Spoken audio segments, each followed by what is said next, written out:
Welcome to the study section 3 of ANA 212 Regional Anatomy. We'll be discussing the face. The face is the anterior aspect of the head, from the forehead to the chin, and from one ear to the other. The basic shape of the face is determined by the underlying bones, the facial muscles, and the subcutaneous tissue. The skin of the face is thin, pliable, and firmly attached to the underlying cartilages of the external ear and the nose. In this study section, you will be learning the features of the face, which include the facial bones, facial muscles, facial nerves, parotid gland, and the orbit. When you will have studied this study section 3, you should be able to describe the facial bones, you should be able to explain the facial muscles, you should be able to list the facial nerves, and lastly, you should be able to describe the parotid glands. Let's start with the facial bones. The anterior skull consists of the facial bones and provides the bony support of the eyes and structures of the face. The facial bones of the skull form the upper and lower jaws, the nose, the nasal cavity, and the nasal septum and the orbit. The facial bones include 14 bones with 6 paired bones and 2 unpaired bones. The paired bones are the maxilla, palatine, zygomatic, nasal, lacrimal, and inferior nasal concave bone. The unpaired bones are femur and mandible bones. Facial muscles. The facial muscles are in the subcutaneous tissue of the anterior and posterior scalp, face, and the neck. It is usually called muscles of expression. Most of these muscles attach to bone or fascia and produce their effects by pulling the skin. They move the skin and change facial expressions to convey mood. The muscles of facial expression also surrounds the orifices of the mouth, the eyes, and the nose, and act as sphincters and dilators that close and open the orifices. The orbicularis oris is the sphincters of the mouth and is the first of a series of sphincters associated with the alimentary or digestive tract.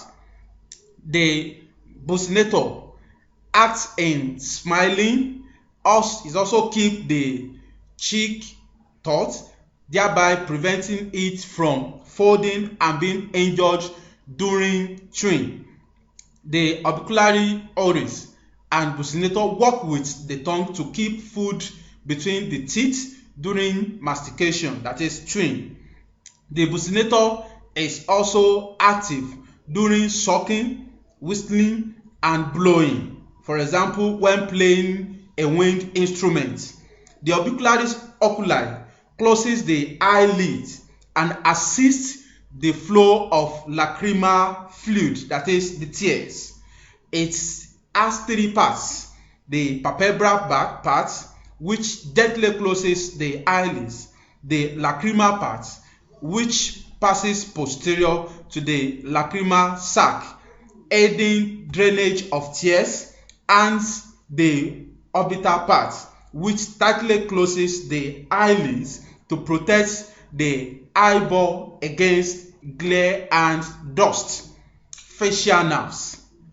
Cutaneous innervation of the face is provided primarily by the trigeminal nerve, that is cranial nerve 5, whereas the motor innervation to the muscles of the facial expression is provided by the facial nerve 7, and the motor innervation to the muscles of the mastication by the mandibular nerve, the motor root of the trigeminal nerve. The cutaneous nerves of the neck overlap those of the face. Cutaneous branches of the cervical nerves from the cervical plexus extend over the hair, the posterior aspect of the neck and scalp. The great auricular nerve innervates the inferior aspect of the auricle and much of the area overlying the angle of the mandible. The trigeminal nerve is the sensory nerve from the face and the motor nerve from the muscles of mastication and several small muscles. Three large groups of peripheral processes from nerve cell bodies of the trigeminal ganglion, the large sensory ganglion of cranial nerve 5 form the ophthalmic nerve, that is cranial nerve 6. The maxillary nerve, cranial nerve 2, cranial nerve 7, and the sensory components of the mandibular nerve.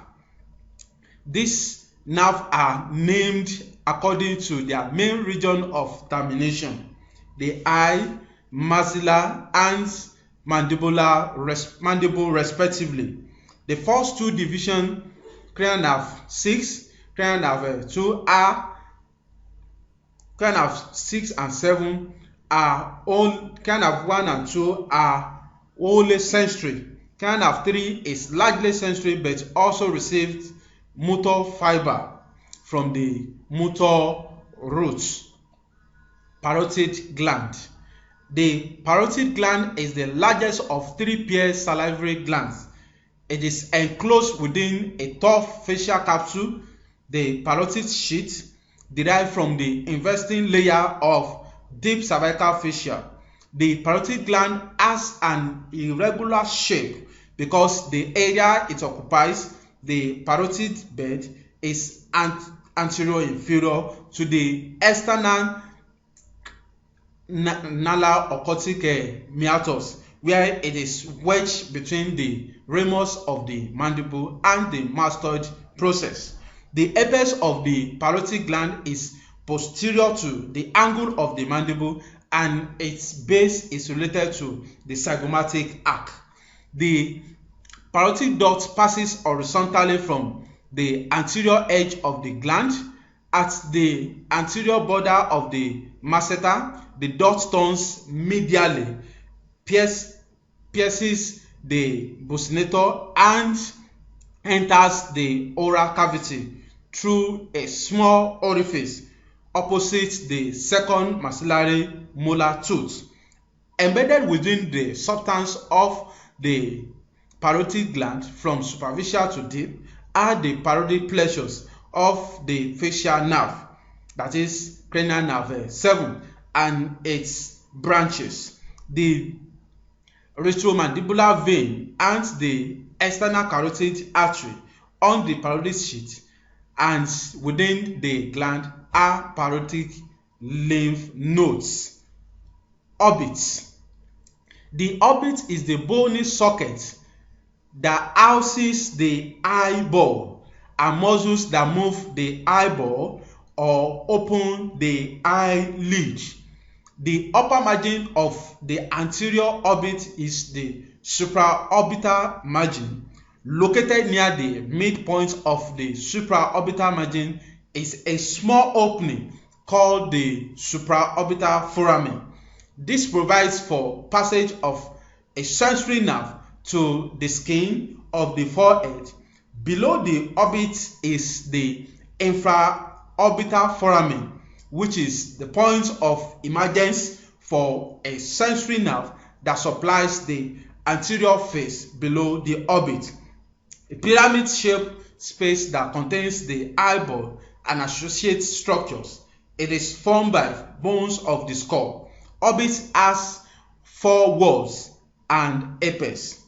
The roof of the orbit consists of part of the frontal and sphenoid bone. 2. The lateral wall is formed by portions of zygomatic and sphenoid bone. Then the floor of the orbit is formed by part of the maxilla, zygomatic, and palatine bone.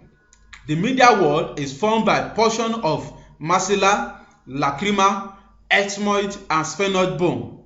In the orbit, there are openings that pass structures. Some of the principal openings and the structures passing through are optic foramen, passes through optic nerve, superior orbital features, it passes supraorbit nerve and artery.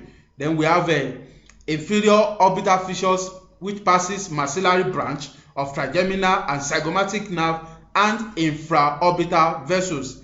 Then supraorbital foramen which passes oculomotor, trochlear, ophthalmic branch of trigeminal and abducent nerves. Canal for nasolacrimal duct passes nasolacrimal duct. Thanks you for listening. See you in the next class.